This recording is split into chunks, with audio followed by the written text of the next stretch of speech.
Ian Diomande to Real Madrid, here we go. এই জিনিসটা আপনি এক সপ্তাহ আগেই শুনে ফেলছেন, ফ্যাব্রিজিও রোমানো অলরেডি পোস্ট করে ফেলছে এবং সে সেখানে খুব ক্লিয়ারলি বলছে যে এই সপ্তাহের মধ্যে ইয়ান ডিওমান্ডের মেডিকেল কমপ্লিট হয়ে যাবে এবং রিয়াল মাদ্রিদ তাকে রিভিল করবে as a Real Madrid player. But বাস্তবে এগুলোর কিছুই হয় নাই। আনফর্চুনেটলি একটা ঝামেলা হয়েছে, যে জিনিসটা সন্দেহ আপনারা এতদিন ধরে করতেছিলেন, এবং ওই ঝামেলার কারণেই এই ডিলটা এখনো পর্যন্ত কমপ্লিট হয় নাই। এখন এই ঝামেলা সম্পর্কে আপনি যদি জানতে চান, এর আগে আপনাকে কিছু জিনিস সম্পর্কে জানতে হবে। প্রথমত জানতে হবে যে একজন ফুটবলার কিভাবে টাকা আর্ন করে, এরপর এজেন্ট কি, আর লাস্টলি যেটা জানতে হবে একজন এজেন্ট বা একদল এজেন্ট কিভাবে একজন ফুটবলারকে বিভিন্ন কাজে হেল্প করে।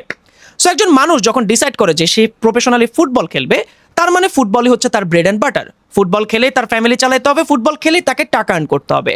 আর একজন ফুটবলার বেসিক্যালি টাকা কামায় সে যে ক্লাবের সাথে সাইন আছে সেই ক্লাবের স্যালারি থেকে। এরপর ফুটবলার যদি একটু ফেমাস হয়, তখন সে বিভিন্ন ব্র্যান্ডের অ্যাড শুট করে, পোস্টারে থাকে, বিলবোর্ডে থাকে, এরকম করে সে সেখান থেকে একটা টাকা পায়। এরপর প্লেয়ার যদি আরও বেশি ফেমাস হয়, তখন বিভিন্ন ক্লাব তাকে নিয়ে নেয় অ্যাজ এ ব্র্যান্ড অ্যাম্বাসেডর হিসাবে। সো এগুলোই হচ্ছে নর্মাল টাইমে ফুটবলারদের আয় ইনকামের উৎস। এর বাইরে অনেকগুলো থাকে, বাট বেসিক্যালি এসব জিনিসে থাকে। এখন আসেন এজেন্ট কি। একজন ফুটবলারের মেইন কাজ হচ্ছে কি? ফুটবল খেলা, ফুটবল খেলে বিশ্বের নাম ছড়ানো, বেশ ভালো ফুটবল খেলা, দলে অনেক বেশি কন্ট্রিবিউট করা। বাট তার টাকা ইনকামের জন্য সে যদি এসবের দিকে নজর দেয়, যে বিভিন্ন ডিল নেগোসিয়েশনের দিকে নজর দেয়, তখন কিন্তু তার খেলার উপর একটা বাজে প্রভাব পড়ে। ফুটবলাররা কিন্তু এই জিনিসটা চায় না, কিন্তু এই জিনিসটা যদি না চায়, তখন কিন্তু আবার ফাইন্যান্সিয়ালি সে অনেক বড় সমস্যার মধ্যে পড়বে। সো দুইটা জিনিসকে সামঞ্জস্য করার জন্য সেখানে একটা সমাধান বের করে।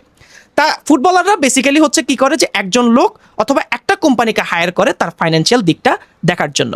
সো এবার প্রশ্ন আসে যে এজেন্টের কাজ আসলে কি। এজেন্টরা ফুটবলারের বিভিন্ন স্যালারি নেগোসিয়েশন করে বিভিন্ন ক্লাবের সাথে, অথবা তার যে নিজের ক্লাব তার সাথে স্যালারি নেগোসিয়েশন করে। এরপর ব্র্যান্ডদের সাথে কোলাবোরেট করে। আর লাস্টলি যেটা করে, যে অন্য কোনো ক্লাব যদি তাকে অফার করে, তারা হচ্ছে তার হয়ে, মানে প্লেয়ারের হয়ে তারা রিপ্রেজেন্টেটিভ হিসেবে সেখানে কাজ করে থাকে। ডিলের বিভিন্ন লজ মজ এসব নিয়ে তারা হচ্ছে সেখানে কাজ করে। এবার আসি মেন কাহিনীতে। ইয়ান ডিওমান্ডে যে প্লেয়ারটা আছে তাকে কিন্তু ম্যানেজ করে বর্তমান সময়ে রক নেশন।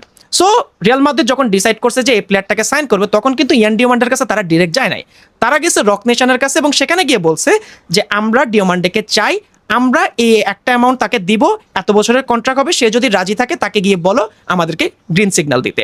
দেন রক নেশন গেছে হচ্ছে ডিওমান্ডের কাছে, গিয়ে সে সবগুলো ইনফরমেশন দিছে এবং ইয়ান ডিওমান্ডে বলছে যে আমি রাজি, তোমরা তাদেরকে গ্রিন সিগন্যাল দিয়ে দাও।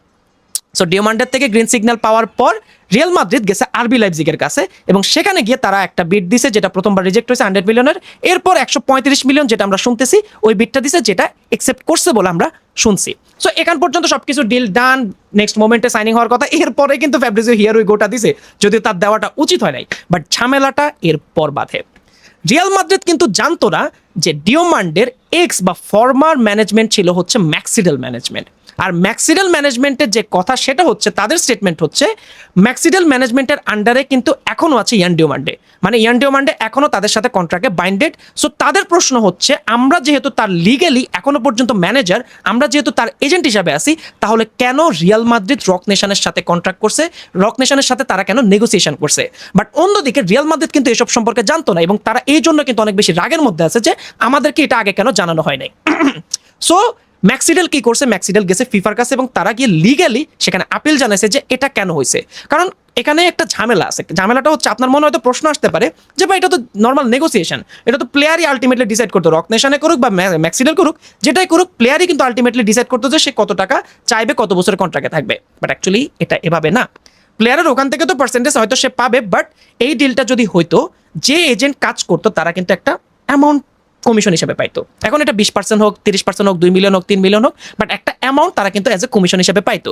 সো ম্যাক্সিডেলের প্রশ্ন হচ্ছে ওই জায়গাটাতে, যে যেহেতু এখনো কন্ট্রাক্ট অনুযায়ী আমরা ইয়ান ডিওমান্ডের এজেন্ট, সো এই কমিশনটা আমাদের পাওয়ার কথা, এই নেগোসিয়েশনটা আমাদের করার কথা। সো তারা ফিফার কাছে গিয়ে নালিশ জানাইছে এবং এটাই এখন পর্যন্ত কাহিনী। এই জন্য কিন্তু এখনো ডিলটা হয় নাই। এখন যারা যারা টেনশনের মধ্যে আছেন এবং টেনশনের পর অনেকে কোশ্চেনও করতেছেন যে ভাই তাহলে ডিলটা কি হবে না, এটার আসলে 3টা দিক আছে। প্রথমত, ফিফা বলবে যে সমস্যা নাই, এটা আগে ছিল, এখন যেহেতু নতুন করে কন্ট্রাক্ট হয়েছে, তোমরা তাহলে এখানে আর কোনো প্রকার ঝামেলা করো না, রক নেশন এটা করুক, সো এই ডিলটা হয়ে যাবে।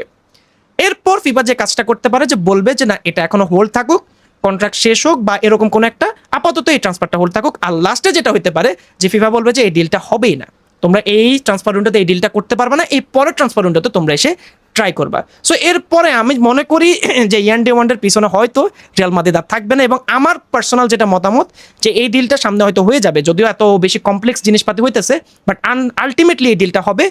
এবং আমি চাই, আমি পার্সোনালি চাই, আমি যদি একজন Barcelona fan, but as a football fan আমি চাই ইয়ান ডিমান্ডে যেহেতু এত বড় একটা অপরচুনিটি পাইছে রিয়াল মাদ্রিদের মতো ক্লাবে খেলার, সো তাকে আসলে এই সুযোগটা দেওয়া উচিত। এবং এত বড় ট্রান্সফার ফি দিচ্ছে মানে রিয়াল মাদ্রিদ তাকে অনেক হাইলি ভ্যালু করতেছে, হাইলি রেট করতেছে। 135 মিলিয়ন রিয়াল মাদ্রিদের ইতিহাসে সবচেয়ে বড় ট্রান্সফার ফি। সো এই ডিলটা দিয়ে যখন তাকে নেওয়ার কথা চিন্তা করতেছে, তার মানে এটা প্লেয়ারের জন্য অনেক বড় অপরচুনিটি। এবং রিয়াল মাদ্রিদের মতো ক্লাবে খেলা প্রত্যেকটা প্লেয়ারের, বেশিরভাগ প্লেয়ারেরই স্বপ্ন থাকে। অনেক বার্সেলোনা ফ্যান ফুটবল প্লেয়ারও কিন্তু পরবর্তী দিকে রিয়াল মাদ্রিদে খেলছে, আবার রিয়াল মাদ্রিদ ফুটবল ফ্যানও বার্সেলোনা এসে খেলছে। সো রিয়াল মাদ্রিদ বার্সেলোনার প্রতি প্লেয়ারদের আলাদা একটা টান থাকে। এবং আমি চাই ডিওমান্ডে যেহেতু একজন ক্রিশ্চিয়ানো ফ্যান ছিল, সো সে আসুক, এই ক্লাবে খেলুক, এই ক্লাবকে রিপ্রেজেন্ট করুক। যদি একজন বার্সেলোনা ফ্যান হিসেবে এটা চাই না, বাট একজন ফুটবল ফ্যান হিসেবে এটা আমি চাই। সো এখন আপনাদের কাছে আমার প্রশ্ন যে আপনার কি মনে হয় যে এই ডিলটা কি আসলে হবে কিনা, এবং যদি হয় তাহলে আপনি 10-এ এই ডিলটাকে কত রেট করবেন? আপনার কি মনে হয় যে 135 মিলিয়ন এই রেটটা ইয়ান ডিওমান্ডের যে পটেনশিয়াল সেটাকে জাস্টিফাই করতেছে? সো এটা আপনাদের উপর ছেড়ে দিলাম, এটা জাস্ট একটা কাহিনী ছিল। আপনারা কি বুঝছেন কিনা সেটা আমাকে কমেন্ট করে জানান, এবং পরবর্তী ভিডিও পর্যন্ত সবাই ভালো থাকবেন, সুস্থ থাকবেন। সবাইকে আসসালামু আলাইকুম।